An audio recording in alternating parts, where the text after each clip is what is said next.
The West Virginia State Senate is considering a bill that would force schools in West Virginia to teach Christian Bible classes.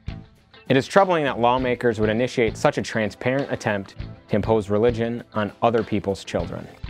Senate Bill 252 would require all public and private schools in the state to teach the Bible.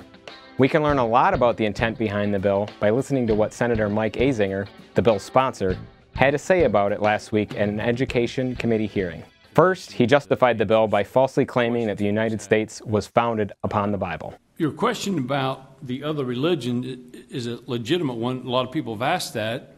And the reason that we have the Bible only is because America was essentially founded on the Bible only. It was integral to our founding. It was primary. It was exclusive. That's what our 13 colonies founded their laws on the Bible. Of course, the United States was not founded upon the Bible, but upon our entirely secular Constitution, including the First Amendment, which protects citizens from laws that advance religion. One of the reasons that Azinger has touted the bill is because he disagrees with long-standing United States Supreme Court decisions, which require public schools to comply with the First Amendment. He had this to say about removing Bible instruction from schools. Suddenly we take it out of the schools in 1962 and 1963. And you have to admit, Senator, that since then that there has been a dramatic cause and effect in social ills since we've done that.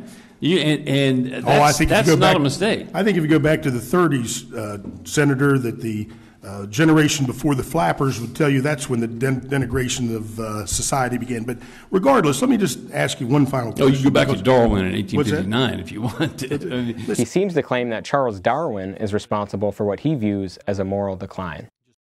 Azinger's misguided beliefs on cause and effect, as well as evolution, are not valid reasons to implement religious instruction in schools. Most importantly, his direct attack on the Supreme Court is shameful. As the Supreme Court ruled in 1962, it is no part of the business of government to compose official prayers for any group of the American people to recite as part of a religious program carried on by the government. Our public schools are not permitted to advance or endorse religion.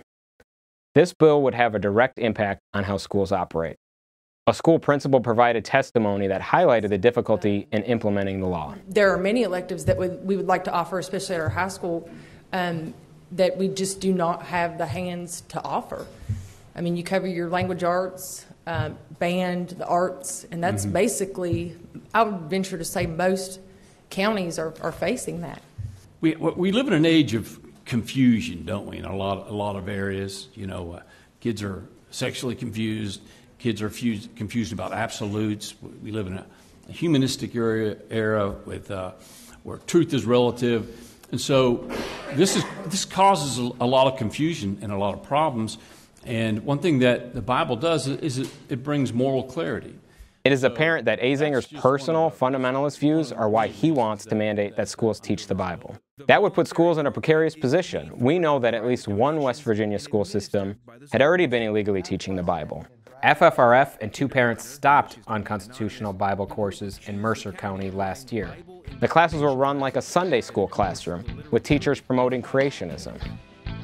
If enacted, this bill would violate the First Amendment, hurt public school budgets, and subject schools to unnecessary litigation. Public school students in West Virginia deserve better.